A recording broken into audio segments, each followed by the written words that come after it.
All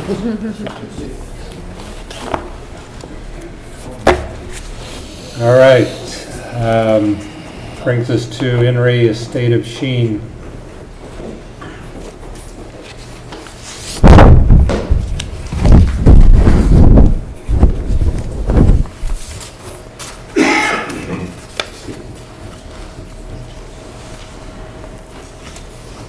Jorde?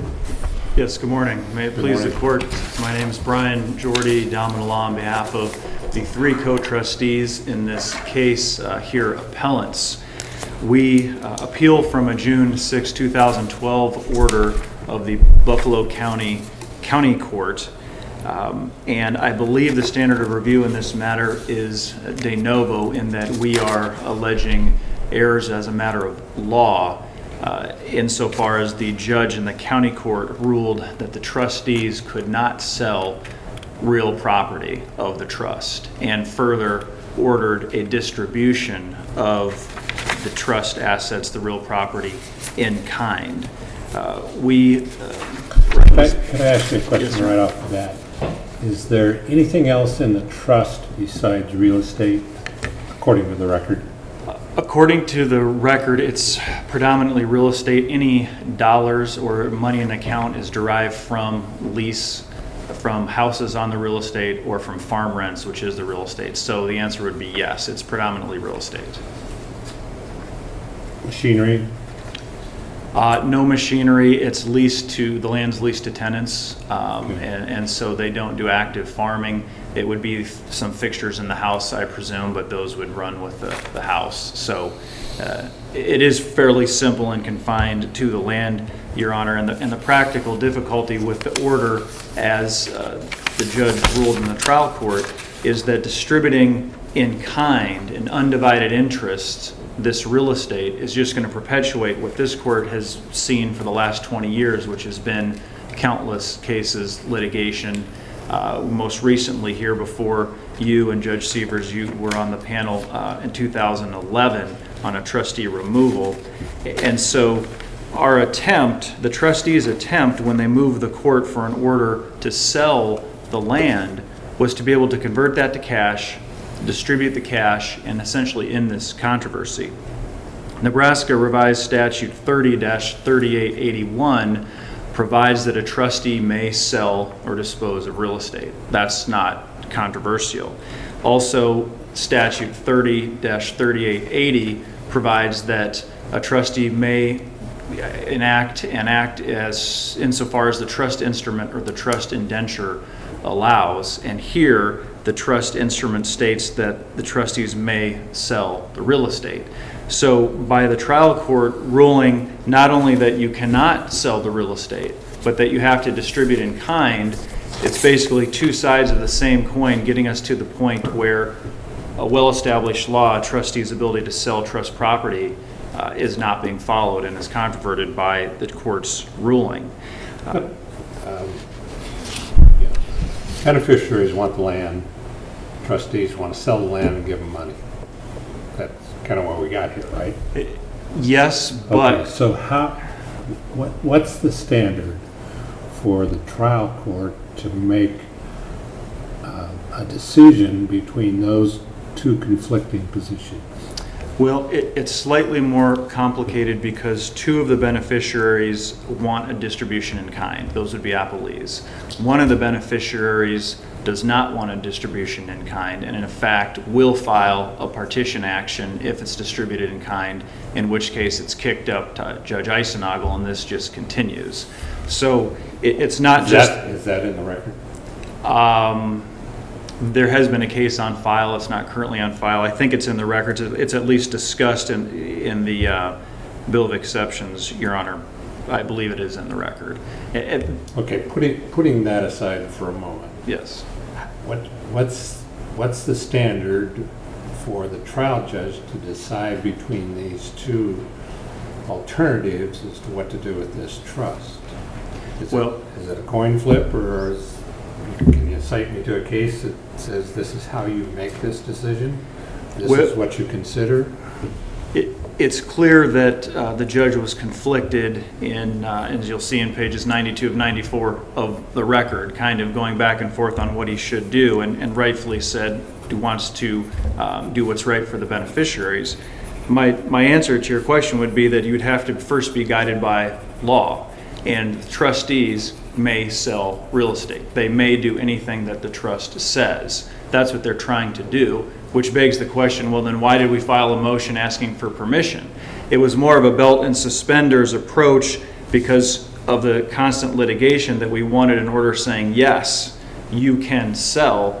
And as this court found in its opinion of the 2001 Court of Appeals case number A-10-236, it states that the record shows that Schroeder, trustee, had made an attempt to wind up the estate and sell the trust, but that the proposed real estate was blocked from being sold. So because of these prior motions to block the sale, which they're allowed to do, which is why we filed the motion this time, and our request relief was simply, please let us sell this, get the cash, we can distribute cash, they don't have to fight about undivided interest in land, which we believe they surely will. I've asked the court to judicially notice pursuant to 27-201 in a filing, and also here before you now to note the prior transcripts, notably in S-00-0792, which contains on page 24 of that transcript the trust itself, which provides the powers of the trustees to dispose of the real estate. In a nutshell, Your Honors, that is our argument. The statute provides this. It's in the best interest of the beneficiaries on a practical level because litigation, as has been constant over 20 years, I think right now there's probably 5 cases on file, will continue unless we can just reduce this cash, give them their cash and the proportionate interest, and wind down the trust. So we respectfully ask you reverse and remand and allow us to, the trustees, to sell the real estate. So it's your position that the terms of the trust allow the trustee to sell and liquidate the property. Is that correct? That is correct, Your Honor, on page 24 of the transcript I mentioned. And in support of that, again, statute 30-3880 says any powers conferred by the trust instrument on a trustee are powers that the trustee can do without court order. So when you file the request for permission with the court, what is it that you believe is the standard then that the court has to review that request? Well, frankly, the intent was essentially to get the blessing of the court to do what we already could do, but that had been blocked previously to preempt future litigation, rather than sending a letter to the beneficiaries as we had done, which is part of the record supplemental transcript page 3 in 2009, saying we're going to do this, and then 8 days later they file, as is found on supplemental transcript page 1 of this record, a motion to cease and desist. We were just trying to short circuit the movie we'd already seen play out before. But is it your position that the county court should have just looked at the trust document, saw the trustee had the power to sell, and then just automatically approve it? Or did the court have another standard, such as determining what's in the best interest of the beneficiaries, that they had to go through? I believe looking at the trust document itself and seeing that power there and just following the law was the standard that had to be applied. And the court did not do that in this case? Not in our opinion. That's what we allege, Your Honor. Judge Purtle did a much better job of asking that question than I did. But so what I hear you saying is that the beneficiaries have no say-so in what happens to the trust estate? If the document, we all know that they have the trustees have the power, so beneficiaries have no say-so? Well, they certainly have. No, I believe they have a say-so, and here we have a competing interest. One says sell and one says doesn't, and I think how do you admit those competing interests out other than looking to the law where it states that the trustees can sell. Would you agree with me that the trustees are under fiduciary duty to the beneficiaries? Yes. And in fulfilling that trustees or that duty, fiduciary duty, there are a number of things to consider. One, I suppose, would be how, if you do a distribution in kind, how that affects outstanding debt, taxes, and the expenses of winding up, the trust. That's correct. And we also allege error in the fact that this failure to allow us to sell and then the order directing distribution does not permit us, the trustees, to retain any assets to pay certain expenses, taxes. And the record... Did you ask for that? Yes. Okay. And did you have an amount that you wanted? I mean, is there a number? Yes. There's $30,600, which is in the record, that needs to go to the estate of Fiona Barnes, one of the settlers of the trust, and then there's roughly about $11,000 that has to be paid out to the beneficiaries, and then there's some miscellaneous other expenses. And are there future expenses, such as possible taxes or anything like that that could? Well, interesting. We allege, yes, in the judge's determination of how he came up with this on the bill of exception, page 92 and 94, he says as far as the K-1s, which is the tax issue, he says that that's the tax guy's deal and it's not his call. So that's still an open issue, and he also stated that he's making no judgment on the amounts of the tax that may or may not be owing. So that's still open, and if it's distributed, we can't address that. And so when you had moved to sell the property, had you also moved at the same time that a certain amount of money be held back for current and future obligations? We did address that, and then in the record before you at the hearing in May of 2012, we had evidence, live evidence, as well as affidavits about what those expenses were. Okay.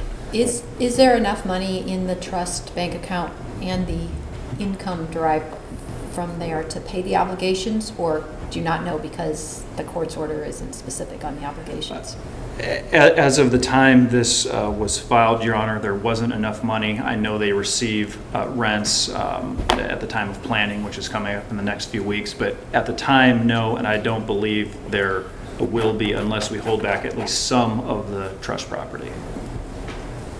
Okay. A final question, or maybe it's not final, but is this an either-or proposition? I mean, are we talking about the only two options, which is to distribute the whole thing in kind or to sell the whole thing? Or is it possible to distribute, let's just grab most of the land in kind and sell a portion in order to take care of the expenses that you've just talked about? You're absolutely correct. There are 4 separate parcels with different legal descriptions, so that could be reversed and remanded to distribute in kind as to say parcels 1, 2, and 3, but to sell in trust parcel 4, in which case that cash could pay outstanding debts, expenses, and then be distributed in kind. I don't have it on top of my head. The size of the parcels? Roughly 637 acres of some farm and pasture ground valued at... That's total? Total. Okay. And of the 4 parcels, is there a small part, is there an 80 or 40? There is a smaller parcel maybe valued at around 40,000. Then the other 3 parcels are contiguous but with separate legal descriptions. But yes, the trial court judge could have picked off one of the smaller parcels. Okay. And the trustees would find that acceptable? Yes, they would. Which parcel? I think parcel number 1 or number 4, if I recall correctly, Your Honor. All right. Okay. Thank you. Thank you, Mr. Jorde. How much time did we take counsel over? 3 minutes and 33 seconds. I doubt that Mr. Schroeder will